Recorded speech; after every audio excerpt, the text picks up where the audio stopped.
name's Sophie Foster, and welcome to Can We Talk About That, the podcast where we break down the ways that gender-based violence shows up in our everyday lives and what we can do about it. Before we get into today's conversation, I just want to give a quick heads up that we are talking about consent and sexuality, and we recognize that that can be triggering to some viewers. So we just want to give a friendly reminder to please just take care of yourself while listening. Feel free to pause the episode and come back, maybe take breaks, or maybe just stop the episode for the day. If you or someone you know needs support, please call the Domestic Abuse Services Oxford Crisis phone line. The toll-free number is 1-800-265-1938. It is open 24/7, it's free, and it's confidential. Please remember to subscribe and like our show so that you can get your weekly or bi-weekly reminder to watch our new episodes. For today's episode, I'm sitting down with Brooke McCoy, and today's episode is called Nobody Taught Us This, Consent, Youth, and the Lessons We All Missed. So, Brooke is Ingamo Home's child and youth worker. It's true. So, we've actually done quite a bit of workshops together, and we talk lots about these topics during our day-to-day.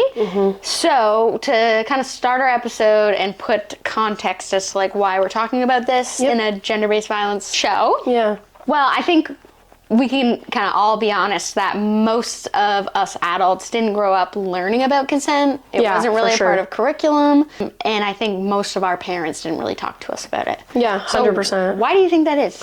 Well, I think you've already mentioned a couple things. One being curriculum. You know, if we think about school, like I was born 2001 and I went through the school system during, you know, kind of the newer time, but like not really. And we were never taught, you know, about consent. It was mostly focused on, you know, birth control, STIs, all of those things. Abstinence, you know, don't do it and you'll be fine. But even thinking about like parents and talks we had as parents, like not even just me personally as a kid, but like, you know, when kids at school were like learning about what sex was or all of that, like it was just that. Like it was just sex. What is sex? The birds and the bees, you know, everybody was kind of focused on what it is, how to do it, and not so much like the prep part. Most of the conversation was focused on, okay, how do we make a baby? How are babies made? Where do they come from? You know, those types of pieces, and not so much of like how to... Yes, we talk about safe sex in terms of like condoms and birth control and sexually safe sex. Safe sex, but as in don't get pregnant, not safe sex as in how do we take care of each other. Absolutely, yeah, for sure. If we could go back in time and think about like rewriting the lessons that we maybe received or didn't receive, what do you think we should have learned? Yeah, I think that, you know, you can talk about the birds and the bees and where babies come from and all that, but I think really kind of focusing on the base and the prep of like, you know, you might find somebody who you really, really like and you want to, just kind of like playing in my head, like how the conversations will go, you know, when two people really love each other and da-da-da, but like, in order for that to happen, like there needs to be consent, there needs to be boundaries, and there needs to be respect in the relationship. So even just talking to your kiddo or your youth or your teen, making sure that you're teaching them how to ask for consent and not ask for it. Like consent isn't awkward. What's awkward is doing the act without consent. So teaching them kind of how to establish those boundaries before going into it, whether that's like, hey, I just want to start with kissing, or hey, I've never done this before, are you okay if we try this? Like, yeah, maybe giving them that scripting. Yeah, I think that would be really helpful. And then teaching them it's okay to ask for that.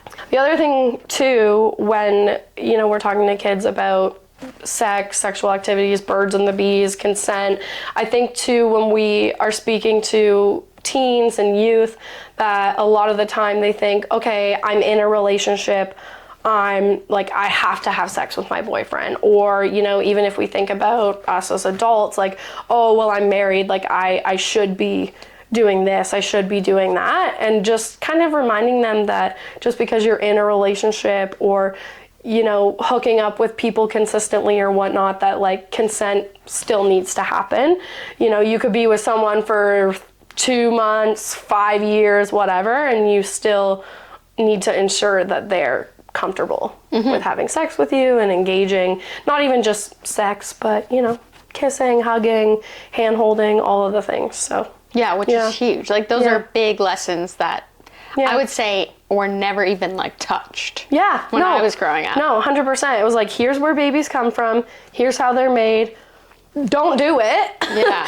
And until you want a baby. Literally, yeah. So I think, you know, really, really honing in on the boundaries, respect, consent part, and just kind of like, you know, letting them know that, like, even if you do have a boyfriend, you don't have to do this all the time. Or if you guys do want to do this, you still have to make sure they're okay with it. So yeah. Well, and even in that too, you just got me thinking about how we're, like, on all those lessons, it's also trying to teach kids how to connect to their gut of, like, what do I need, what do I want, 100%, so that they can for ask sure. for it, and then feel comfortable asking for it, which is huge. For sure. And like I kind of said in the beginning, is like, it might feel awkward to ask for consent, especially if you are in a relationship and you've been doing, you know, whatever for a long time, but it's not awkward. And I think that's kind of like a stigma that we need to get rid of. It's not awkward. It's awkward not asking for consent. So in your work, and maybe just what you see in the community, what do you think we're teaching youth now that's different?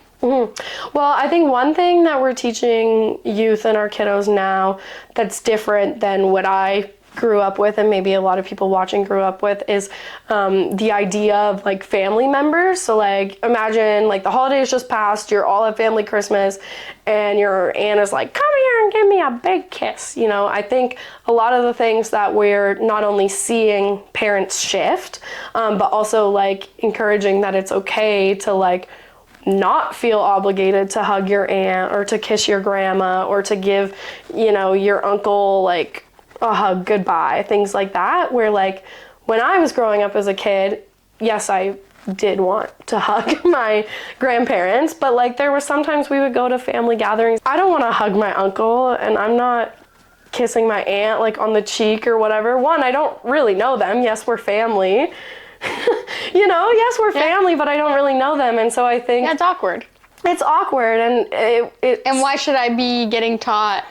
It's like a pressure. I feel uncomfortable. Yeah. Like, as a kid, you're getting taught, like, yeah, you're uncomfortable, but you have to do it because it's expected of you. Or you were seen as rude. Yep. You know, oh, you didn't hug Uncle Sam after he gave you your birthday present? Like, that's rude. Yeah. Well, and how do those lessons transition as a teen or an adult? Right. Going right back to, you know, consent. Like, yes, you may be saying, yes, I'll hug him, but your consent isn't enthusiastic, and we'll get to that a little bit later. But yeah, mostly just teaching them, like, that it's okay to not, you know, just because they're your family doesn't mean you have to.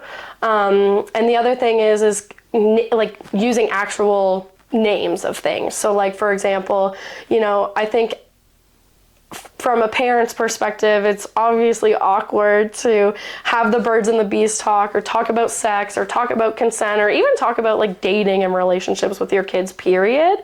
And so a lot of the times, you know, parents will use other terms. So instead of saying, like, vagina, they'll say hoo-ha, you know, like, don't let anyone touch your hoo-ha, or down there, your private square, things like that. And I think we're really encouraging and seeing a shift in kiddos and youth, like, actually knowing, you know, like, these are boobs, this is a vagina, all of those pieces, because from my point of view as well, from, like, a child and youth workers, a lot of kiddos that we see who maybe, you know, have been in a situation in their young life who, you know, had an unfortunate experience, a lot of the times they didn't know how to name things. They didn't know, you know, it's hard to name what happened or what you've gone through without having that knowledge. And I think a lot of parents, you know, have fear too around, well, I don't want them walking around saying penis and vagina or whatever, but more so in, like, yeah, in, like, an educational context. Like, this is your hand, this is your head, like, these are your eyes, like, you need to know. Well, and maybe those words wouldn't be so funny to kids if they were just taught it, like your elbow, and your hand, and whatever. For sure, for sure. I think that we're kind of moving away from that like, they're still private parts, and obviously we can phrase it as that, but naming your private parts and naming why they're private. Does that make sense? Yep, 1000%. Okay, great. So obviously we're kind of doing this in like a kid context. Yeah. But what do you wish adults maybe understood about consent in their everyday lives? That it's not just no means no. I know that like everybody will say that, like no means no, and yes, no means no. But also kind of confusing, I know, but yes doesn't always mean yes. I could ask you right now, hey Sophie, do you want to go for a walk? And you could be like, no, I don't really want to go for a walk. And then I go, oh, come on, it'll be so good for you. You'll feel so much better after. And then you say, okay, yeah, we're gonna go for a walk. But you're not gonna enjoy it, and you're already, there's hesitancy there, there's pressure coming from the other party of like, oh, but you'll feel like this and this will happen and you'll feel so good. So Or we went for a walk yesterday.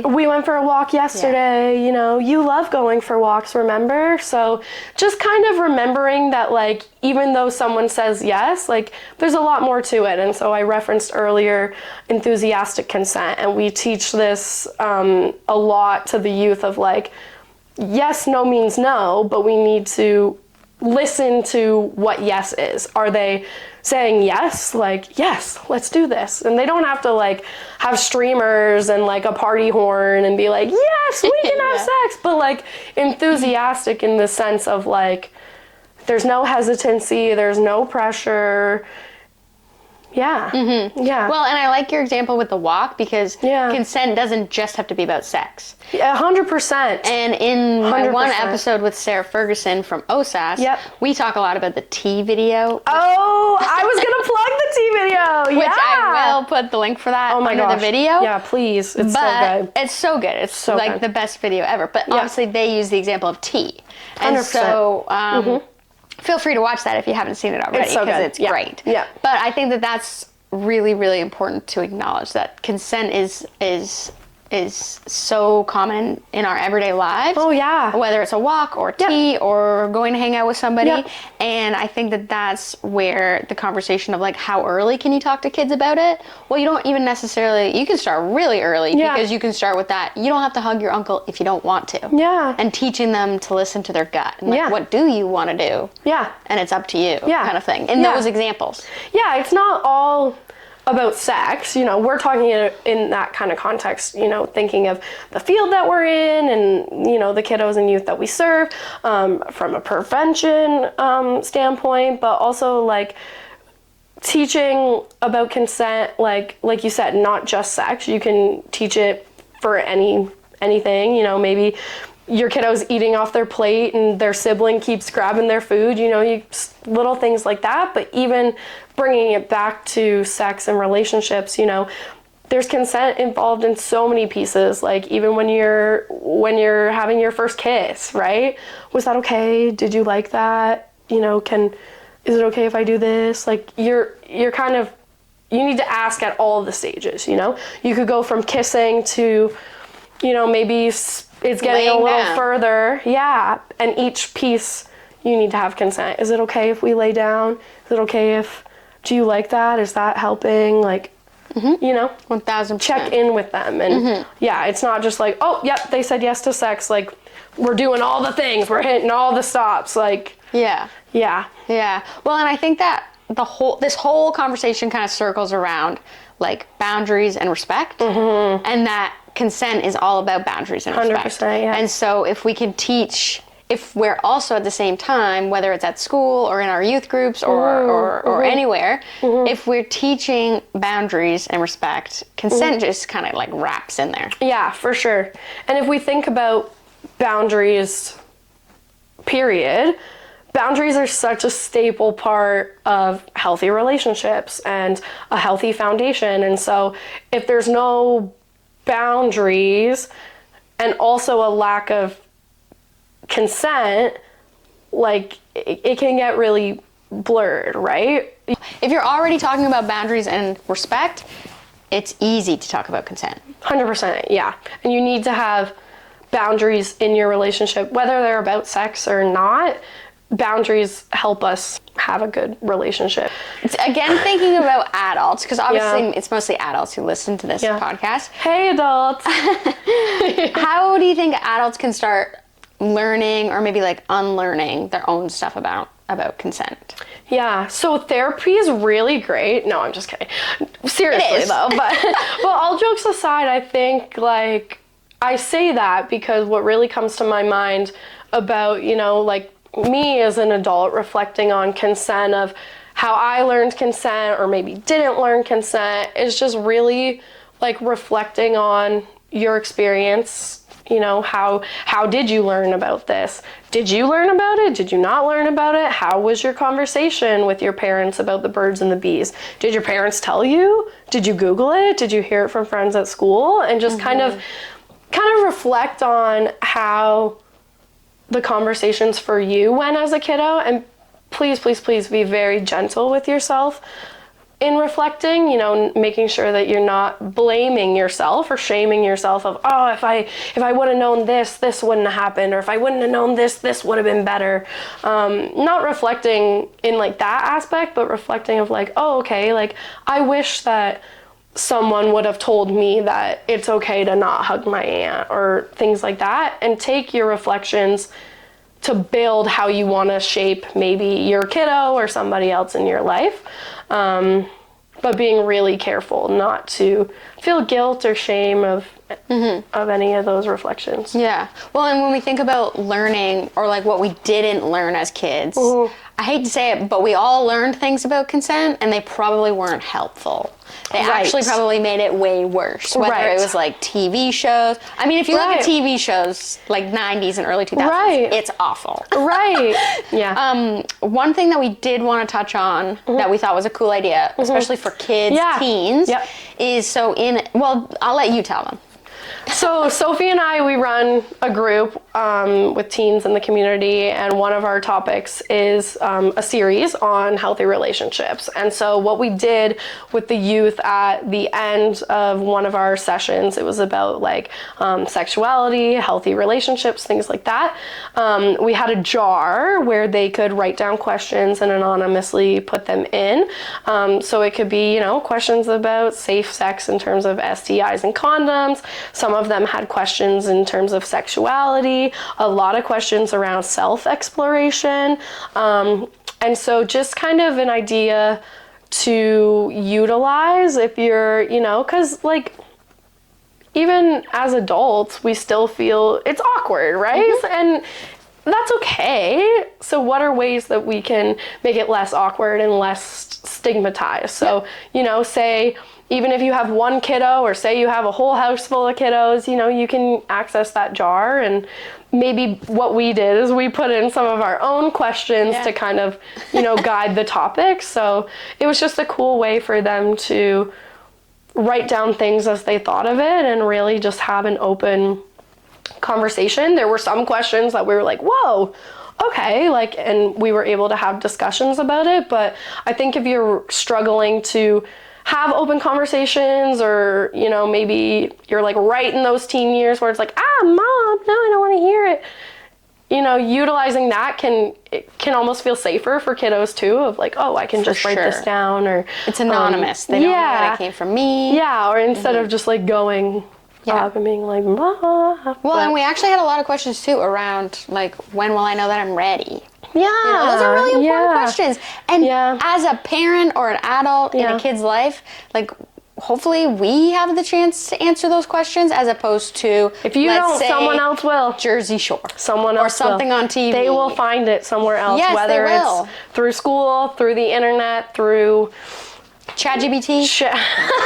Through, like, you know, TV shows, or like, you know, a lot of the times, even in movies, you'll hear the line of, oh, well, how do you know how to do that? And someone will be like, I saw it in a movie. Right. Like, that's not our, So, or even just a good way to kind of see where your kiddo's at. Like you said, a lot of the youth were like, how do I know when I'm ready? Or, you know, some of the youth were like, maybe I don't want to have sex. Is that okay? Yeah. So, it just opens up a whole bigger discussion that actually makes it like less intense of like, this is the birds and the bees, here's how babies are made, blah blah blah blah blah blah blah. Like, yeah, we want kiddos to feel connected. Let's make it as comfortable and casual as possible. Yeah. Because we want to keep the door open. Yeah, for sure. That's the hope, I think. Yeah, because they're going to have questions when they start exploring, if they start exploring, or, you know, maybe you answer one of their questions and they're like, but what about this? Like, yeah. Yeah. So much to think about. Oh my gosh. Okay, so maybe to wrap up the episode, I mean, you gave one really good example of the anonymous jar, but do you have any other good ideas of where parents or family members or friends of kids can start to talk about kids about consent? So we kind of said this already in the last question, but like it's never too early to talk about consent. If they're already asking you questions or mentioning things about sex or relationships or kissing, like anything like that, have the conversation. Because like I said, if they're not getting it from you, they're going to find their answer somehow. And also just establishing that, like, yeah, you can come to me with this stuff. You know, I am a safe place. And I'm not going to judge you. And I'm not going to judge you. So, yeah, like, you know, if there's topics or conversations or questions already happening, yeah, you can teach consent in little ways throughout your routine at home, even at school. You know, would you let Sally just grab your coat out of the cubby? You know, no, you have to ask Sally if you can wear her coat, things like that. The other thing I would say when talking to kiddos or your teen or your youth about consent is trying to make it not basic or whatever, but consent's confusing, right? I'm sure a lot of things I said, like, you know, your head might be spinning, or it's a newer thing that we're talking about, thank gosh, and teaching. So, you know, just keep it as simple as possible, staying away from like the no means no, but also describing like, just because they say yes doesn't mean it's a yes, and just kind of going through those pieces with them. The other thing I would say is just making sure you're keeping them safe.